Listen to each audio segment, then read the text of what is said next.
برادران اسلام، السلام علیکم۔ بلوچ ٹی وی سے میں ہوں صابر بلوچ۔ گزشتہ قسط میں نے قحطانی عرب یعنی قوم سبا کے جو 5 قبیلے تھے ان کے متعلق بات کی۔ ان میں سے ایک قبیلہ عمان آیا جن کا سربراہ مالک بن فہم تھا۔ اس کے قتل ہونے کے بعد اس کا بیٹا سلیمان بن مالک بلوچوں کو دادا تقریباً حضرت عیسیٰ علیہ السلام کے پیدائش سے 300 سال پہلے عمان سے کرمان آیا۔ کرمان آ کر کوہ قفس پر رہائش اختیار کیا۔ وہاں ان کے 10 بیٹے پیدا ہوئے۔ ابتدائی طور پر بلوچوں کے 10 قبیلے بنے، مطلب کہ ہر بیٹے سے ایک قبیلہ بنا۔ تو اب ذہن میں یہ سوال پیدا ہوتا ہے کہ یہ واقعہ ہوئے ہوں گے، قحطانی عرب ان کا 5 قبیلے بنے ہوں گے، ایک قبیلہ عمان آیا ہوگا، پھر ان میں سے ایک بندہ کرمان بھی آیا ہوگا۔ لیکن سوال یہ ہے کہ واقعی ان بلوچوں کا تعلق اس نسل سے تھا؟ یہ سوال بار بار ذہن میں آتا ہوگا۔ تو اس حوالے سے گزارش یہ ہے کہ اس وقت کے مورخ، مصنف، جو تاریخ لکھنے والے تھے، جو تاریخ دان تھے، انہوں نے اس بارے میں کیا کہا، تو ان کے کتابیں اور ان کی لکھی ہوئی لٹریچر دیکھتے ہیں کہ انہوں نے بلوچوں کے بارے میں اپنی کتابوں میں کیا لکھا۔ مشہور مصنف المسعودی، طبری، البلادرزی، ابن خلدون، عبداللہ یاقوت شہرستانی، یاقوت الحموی اور کئی دیگر عرب محققوں کے علاوہ قدیم یونانی مورخین نے بھی اپنی تصانیف میں بلوچوں کا ذکر تفصیل کے ساتھ کیا۔ اب وہ عرب اور فارس تھے تو وہ زبان اور لہجے کے مطابق بلوچوں کے متعلق مختلف نام استعمال کیے، جیسے بلس، بلوس، بلش، کیونکہ عربی زبان میں لفظ چے نہیں ہوتا۔ اب میں بلوچ ہوں تو میں بلوچ جس طرح میں بولتا ہوں، ایک عربی بلوچ ایسے نہیں بول سکتا۔ تو عربی زبان میں لفظ چے کے بجائے اور چے کی جگہ صاد، سین، شین استعمال ہوتا ہے، جیسے بلس، بلوس، بلش۔ تو انہوں نے لکھا کہ بلس، بلوس، بلش کوہ قفس میں رہنے والے لوگ ہیں، یعنی کہ یہ لفظ مخصوص کوہ قفس میں رہنے والوں لوگوں کے لیے تھا۔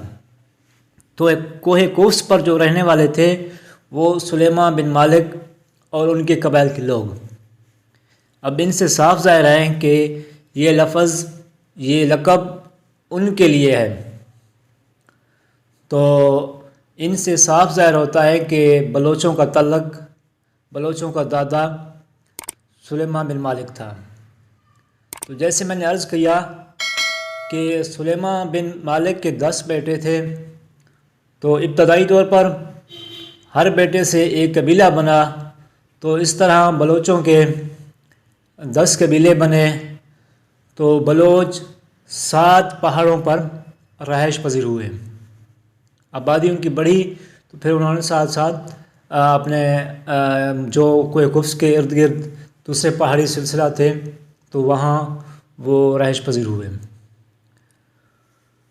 تو مشہور عربی مصنف یاقوت الحموی اپنی کتاب معجم البلدان میں لکھتے ہیں کہ سلیمان بن مالک ان کے بیٹے نہ تو زیادہ موٹے تھے، بلوچوں کے بارے میں لکھتا ہے، یعنی کہ نہ وہ زیادہ موٹے تھے، نہ زیادہ گورے تھے، نہ زیادہ کالے، بلکہ زیادہ تر دبلے پتلے اور گندمی رنگ کے انسان تھے۔ اللہ کے مخلوق میں سے، انسانی مخلوق میں سے سب سے زیادہ بھوک اور پیاس برداشت کرنے والے تھے۔ بلوچ جب بھی سفر میں گھروں سے نکلتے تو اپنے ساتھ توشے کے طور پر کنر لے کر جاتے۔ کنر ایک بیری کی طرح کا درخت ہوتا ہے جو زیادہ تر پہاڑی اور ریگستانی علاقوں میں ہوتا ہے۔ آج بھی بلوچستان، سندھ اور پنجاب کے جو ریگستانی علاقے ہیں، خاص کر کے چولستان، روہی، اس علاقے میں آج بھی یہ درخت بکثرت پائے جاتے ہیں۔ تو یا آج بھی اگر کوئی لوگ، ہم میں سے بھی کوئی لوگ سفر کرتا ہے تو اپنے یا پکنک پہ جاتا ہے تو اپنے ساتھ بادام، اخروٹ یا بھنے ہوئے چنے ضرور لے جاتا ہے۔ تو مزید وہ لکھتا ہے کہ بلوچ اکثر اپنا سفر پیدل کرتے تھے، سواری یا اونٹ، جیسے اونٹ یا گھوڑے پر سفر کرنے کا ان کو شوق نہیں تھا۔ ایک اور جگہ لکھتے ہیں کہ بلوچ زیادہ تر جوتوں کے بغیر سفر کرتے تھے۔ تو بلوچ جس علاقے میں رہتے تھے وہ پہاڑی سلسلہ سرسبز پہاڑ تھے، کھجوروں کے بہت باغات تھے۔ بلوچ وہاں کاشتکاری کرتے اور وہ پہاڑی سلسلہ بہت دشوار گزار تھا۔ بلوچوں کے علاوہ کوئی اور آسانی سے وہاں نہیں جا سکتا تھا۔ پہاڑوں ویسے بھی بہت مشکل ہوتے ہیں، وہاں سفر کرنا، پہاڑوں پر چلنا آج کے دور میں بھی کافی مشکل ہے۔ تو مشہور ایرانی فارسی مصنف فردوسی اپنی کتاب، فارسی کتاب شاہ نامہ میں کئی سو سال پہلے بلوچوں کے متعلق لکھتا ہے کہ بلوچ میدان جنگ میں کبھی پیٹھ نہیں دکھاتا، وہ ہمیشہ سامنے سے لڑتا ہے، کبھی شکست نہیں مانتا۔ اگر دیکھا جائے تو آج بھی بلوچوں میں یہ خاصیت ویسے کہ ویسے ہی ہے۔ وہ لکھتا ہے کہ بلوچ جنگ کے دوران ایک لوہے کا پوشاک پہنتے ہیں، جسم کا کوئی بھی حصہ اس پوشاک سے باہر نہیں ہوتا تھا۔ تو اس کے بعد بلوچوں کچھ عرصہ تو امن سے رہے۔ نبی پاک صلی اللہ علیہ وسلم کی پیدائش سے تقریباً 11 سال پہلے، دین اسلام سے 51 سال پہلے ان کے ساتھ بہت ظلم ہوا، بہت زیادہ جنگیں لڑی گئی۔ ان جنگوں کا تفصیل میں انشاءاللہ اپنی آئندہ ایپیسوڈ، اپنی آئندہ قسط میں تفصیل کے ساتھ بیان کروں گا۔ اب مجھے اجازت دیجیے، اللہ حافظ۔